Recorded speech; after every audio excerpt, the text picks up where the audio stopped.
Hello दोस्तों, मैं मोहम्मद कैफ आप सभी का टेक्निकल कैफ ट्रिक्स में स्वागत करता हूं। दोस्तों, मैंने आपको अपनी पिछली वीडियो में फसल बीमा पाठशाला के बारे में बताया था और उसकी जो भी स्कीम्स थी उनके बारे में बताया था। दोस्तों, अगर आप एक ग्रामीण हैं या फिर आपके आसपास अगर कोई सीएससी सेंटर है तो आपको पता होगा कि आज 27 अप्रैल को यहाँ पे हर गांव में एक फसल बीमा पाठशाला का आयोजन किया गया था और गांव के जितने भी किसान हैं उन सभी को इस कार्यक्रम को वहाँ पे लाइव दिखाया गया था, जिसमें हमारे जो कृषि और किसान कल्याण मंत्री हैं उन्होंने फसल बीमा पाठशाला के ऊपर यहाँ पे काफी जानकारियां हमें दी थी। अगर आपने वो कार्यक्रम देखा था तब तो बहुत अच्छी बात है, लेकिन अगर आपने नहीं देखा तो मैं आपको इस वीडियो में बाद में यहाँ पे कृषि मंत्री के द्वारा दिए गए आप भाषण को यहाँ पे आपको सुनाने वाला हूँ, तो आपको वीडियो में एंड तक बने रहना है। तो दोस्तों, चैनल पर नए हो तो चैनल को अभी सब्सक्राइब कर लो और बेल आइकन को भी प्रेस कर लो। और आज का यह कार्यक्रम प्रधानमंत्री फसल बीमा योजना को समर्पित है। ये कार्यक्रम इसलिए आयोजित किया जा रहा है कि हमारे देश में लगभग 14 करोड़ किसान हैं। 14 करोड़ किसानों में फसल बीमा योजना का लाभ पहुंचे, यह उद्देश्य इस कार्यक्रम का है। बीमा एक मॉडल है। सरकार की कोशिश रहती है कि किसान पर प्रीमियम कम पड़े और अगर नुकसान हो तो उसका ठीक मुआवजा किसान को मिल जाए, जिससे कि वो तकलीफ का सामना न करे। और इसलिए प्रधानमंत्री फसल बीमा योजना लागू की गई। आज मुझे कहते हुए प्रसन्नता है कि बड़ी संख्या में किसान इस योजना से जुड़ रहे हैं। लेकिन कभी कभी हम गांव में जाते हैं, प्राकृतिक प्रकोप हो जाता है, किसान की फसल नष्ट हो जाती है। किसान से मिलते हैं तो वो रोता है, गाता है। अगर हम पूछते हैं कि भाई बीमा कराया था, बोलता बीमा तो नहीं कराया। बीमा नहीं कराया, राज्य सरकार के जो आरबीसी के प्रावधान है उनके अंतर्गत थोड़ी बहुत तो मदद मिल जाती है। लेकिन अगर उस किसान का बीमा होता तो किसी के पास भी हाथ फैलाने की उसको जरूरत नहीं होती। इसलिए ये फसल बीमा पाठशाला का आयोजन देश भर में किया जा रहा है। हर ब्लॉक पर कंपनी के लोग भी पहुंच रहे हैं, केंद्र सरकार के लोग भी पहुंच रहे हैं और राज्य सरकार भी उसमें आयोजना कर रही है कि हमारा हर किसान इस योजना से जुड़े और फसल बीमा योजना का कवरेज बढ़े और कभी नुकसान की स्थिति आए तो वो उस तकलीफ से बच सके। मुझे कहते हुए भी प्रसन्नता है कि अभी जिन किसान भाइयों से बात हो रही थी उन लोगों ने भी फसल बीमा योजना का लाभ लिया है और उन्होंने देश भर के आज वर्चुअल जुड़े हुए किसान भाइयों और बहनों को अनुरोध किया है कि आप सब लोग भी जुड़ें। ये बड़ा सुरक्षा कवच है और इसलिए इस योजना का दायरा बढ़े, और दायरा बढ़ेगा तो सुविधाएं और बढ़ेंगी। अभी तक मुझे ध्यान है कि इस योजना के अंतर्गत किसानों का प्रीमियम 21,000 करोड़ रुपया जमा हुआ। जहां जहां नुकसान हुआ है वहां 21,000 करोड़ के विरुद्ध 1,15,000 करोड़ रुपए से अधिक का मुआवजा किसानों के खाते में जमा किया गया। अब ये फसल बीमा योजना नहीं होती तो 1,15,000 करोड़ रुपया किसान को नहीं मिलता। आजादी के अमृत महोत्सव के अवसर पर फसल बीमा आम किसान तक पहुंचे। प्रधानमंत्री किसान सम्मान निधि, उस योजना में जो पात्र किसान बचे हैं जल्दी से जल्दी अभियान चलाकर राज्य सरकारें उनके नामों को भी भेजें, जिससे कि हर छोटे किसान को, पात्र किसान को किसान सम्मान निधि का लाभ भी मिल सके। लेकिन मैं धन्यवाद देना चाहता हूं केंद्र सरकार की हमारी टीम, हमारे सचिव महोदय और राज्य सरकार, इन सब ने मिलकर जो प्रयत्न किया, तो आज लगभग 11.5 करोड़ किसान इस योजना में पंजीबद्ध हो गए हैं और अभी तक 1,82,000 करोड़ रुपया सम्मान निधि का किसानों के खाते में जमा किया गया। जो किसान बचे हैं उनके लिए पैसा है, वो ऑनलाइन भी अप्लाई कर सकते हैं, सीएससी के माध्यम से भी आ सकते हैं, और राज्य सरकार के अधिकारी थोड़ा चिंता करके अभियान चलाकर, मैं समझता हूं प्रधानमंत्री किसान सम्मान निधि के कार्यक्रम में ऐसा कोई आदमी अमृत महोत्सव के अवसर पर बचना नहीं चाहिए जो पात्र है और उसको सम्मान निधि नहीं मिल रही है। तो आजादी के अमृत महोत्सव के अवसर पर इस संकल्प को भी पूरा करना, यह निश्चित रूप से हमारे इस 25 तारीख से 30 तारीख के बीच में जो अभियान चल रहा है, इस अभियान में इन सब विषयों को निश्चित रूप से महत्व दिया जा रहा है। कृषि क्षेत्र में किसान की आमदनी बढ़े, यह भारत सरकार की प्राथमिकता है। भारत सरकार राज्य सरकारों के साथ मिलकर संयुक्त रूप से तीव्र गति से कार्यक्रमों का संचालन कर रही है। हमारे कृषि क्षेत्र में काम करने वाले वैज्ञानिक नए नए अनुसंधान कर रहे हैं, मौसम के अनुसार, जलवायु के अनुसार नए नए बीजों को ईजाद कर रहे हैं। प्लांटेशन के काम को भी आगे बढ़ाया जा रहा है और कोशिश की जा रही है कि जो खेती और किसानी हमारे देश की रीढ़ की तरह है, इस रीढ़ को और मजबूत किया जाए, इस बैकबोन को और ताकत दी जाए। यह बात हम सब भली भांति जानते हैं कि हमारे देश में कृषि की प्रधानता है। अभी कोविड का समय था, उस समय भी आप सबने अनुभव किया होगा कि सरकार कृषि क्षेत्र के प्रति बहुत गंभीर थी।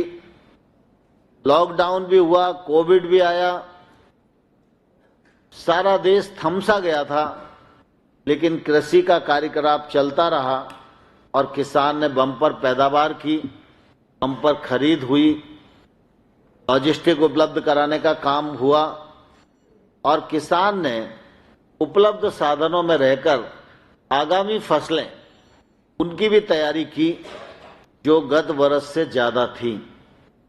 यह इस बात का परिचायक है कि खेती मजबूत रहेगी तो देश मजबूत रहेगा।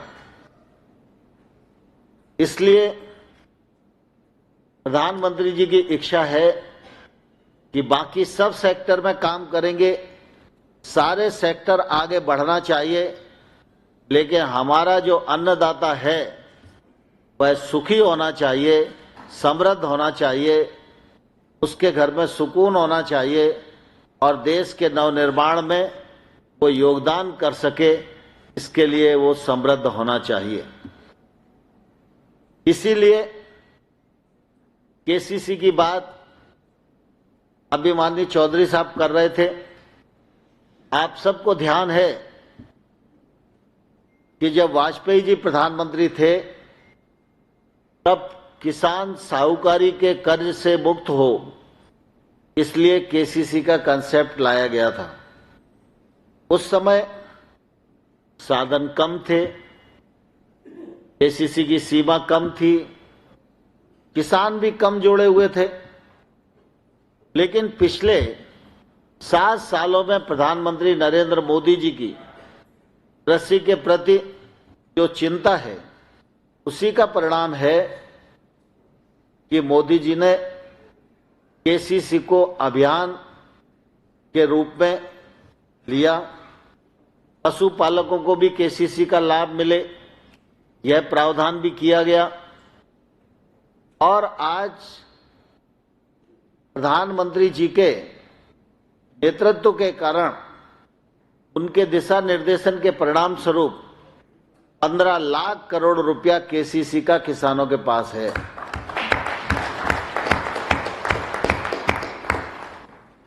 साथ ही केसीसी का भी अभियान इस दौरान चल रहा है। अभी 24 अप्रैल को पंचायती राज दिवस था। गांव-गांव में ग्राम सभा की बैठक हुई थी और उस समय केसीसी पर भी बात हुई और सम्मान निधि पर भी बात हुई और ये कोशिश की गई है कि जो लोग केसीसी से नहीं जुड़े उन्हें जल्दी से जल्दी जुड़ना चाहिए, जिससे वो साहूकारी के लोन से मुक्त हो सकें, अनाप शनाप ब्याज से बच सकें और समय पर पैसा जमा करके 4% पर वो लोन लेके अपनी खेती बाड़ी को आगे बढ़ा सकें। हमारे देश में 86% छोटे किसान हैं। छोटे किसान स्वयं भी निवेश करने की स्थिति में नहीं होते और इतने दूरस्थ स्थान तक कोई बड़ा आदमी भी निवेश करने जाता नहीं। कृषि का क्षेत्र निवेश से अछूता रहा है, इसलिए कहीं कहीं कृषि के क्षेत्र में घाटा होता हुआ भी दिखाई देता है। ये निवेश बढ़ना चाहिए, छोटे किसान की ताकत बढ़नी चाहिए। सरकार की प्राथमिकता पर छोटा किसान रहे, सुनिश्चित होना चाहिए और इसलिए प्रधानमंत्री जी ने कृषि उत्पाद संगठन एफपीओ बनाने की योजना बनाई। इस योजना पर केंद्र सरकार 5 वर्षों में 6,865 करोड़ रुपया खर्च करने वाली है। मैं आप सब लोगों से आग्रह करना चाहता हूं कि जो एफपीओ बन रहे हैं ब्लॉक ब्लॉक में, उस एफपीओ के अभियान से हम जुड़े। एफपीओ का मेंबर बनने के बाद आप एक तौर से सामूहिक खेती कर सकेंगे। आपको जो आदान खरीदना है वो आपको थोक भाव में मिल सकेगा, आपको टेक्नोलॉजी का सपोर्ट मिल सकेगा, अच्छी फसल पर आप जाएं, इसके लिए मार्गदर्शन आपको मिल सकेगा। बुआई से लेकर बाजार तक एफपीओ को सीबीओ मदद करे, यह केंद्र सरकार ने तय किया है। गांव-गांव में लोग फैले हुए, किसान इन एफपीओ से जुड़ेंगे तो जो उनका उत्पादन होगा वो एक ही प्रकार का होगा, अच्छी क्वालिटी का होगा, वैश्विक मानकों पर वो ठहर सके, ऐसी क्वालिटी का उत्पादन करने की कोशिश की जाएगी। और जो एफपीओ उसे बाजार में बेचना चाहते हैं तो मनचाहा दाम के लिए आप बार्गेनिंग कर सकते हो, क्योंकि एक छोटा किसान 5 बीघा का है, वो तो किसी से बार्गेनिंग कर ही नहीं सकता। लेकिन अगर 300 किसान 5-5 बीघा के मिल जाएं और एफपीओ बना लें तो 1500 बीघा का रकबा हो जाता है। तो 1500 बीघा के लिए खाद खरीदोगे तो सस्ता मिलेगा, दवाई खरीदोगे तो सस्ता मिलेगा, टेक्नोलॉजी लोगे तो सस्ता मिलेगा, एक ही प्रकार की क्वालिटी होगी, एक ही प्रकार की सिंचाई होगी, एक ही प्रकार की सॉइल हेल्थ रिकमेंडेशन होगी और एक ही प्रकार का जब उत्पादन होगा तो उत्तर प्रदेश का बैठा हुआ किसान कलकत्ता के मंडी में व्यापारी से कह सकता है कि ये क्वालिटी है मेरे पास और 1500 बीघा का ये उत्पादन है, तो मुझसे सौदा करो, मैं इस दाम पर देने को तैयार हूं। तो इससे किसान की ताकत बढ़ेगी और किसान को वाजिब दाम मिलेंगे। साथ ही साथ ये भी सरकार ने तय किया है कि एफपीओ को अगर अपने उत्पादन का प्रोसेस करना है तो वो प्रोसेसिंग भी कर सकता है। 2 करोड़ रुपए तक के लोन पर 3% ब्याज की सब्सिडी भी उसको मिलेगी। 2 करोड़ रुपए तक के लोन पर उसको किसी भी प्रकार की गारंटी नहीं देना पड़ेगी। ऐसे एक एफपीओ के किसान खेती करें, अपने उत्पादन की प्रोसेसिंग करें, पैकेजिंग करें, लेबलिंग करें और एक्सपोर्ट करें या देश के बाजार में बेचें। इसका भी फायदा निश्चित रूप से किसानों को एफपीओ कार्यक्रम के माध्यम से मिलने वाला है। अच्छा बाजार मिले, टेक्नोलॉजी का पूरा उपयोग हो, ट्रांसपेरेंसी ना हो, मंडी में किसान का शोषण ना हो, इसलिए ई-नाम परियोजना भारत सरकार ने प्रारंभ की। अभी देश भर की लगभग 1000 मंडियां इससे जुड़ गई हैं और इन 1000 मंडियों में लाखों किसान और लाखों व्यापारी काम कर रहे हैं। हमारी कोशिश है कि देश की हर मंडी इस परियोजना से जुड़े। समयबद्ध कार्यक्रम संचालित हो रहा है और इसलिए बिचौलियों से किसान को मुक्ति मिले, यह निश्चित रूप से कोशिश की जा रही है।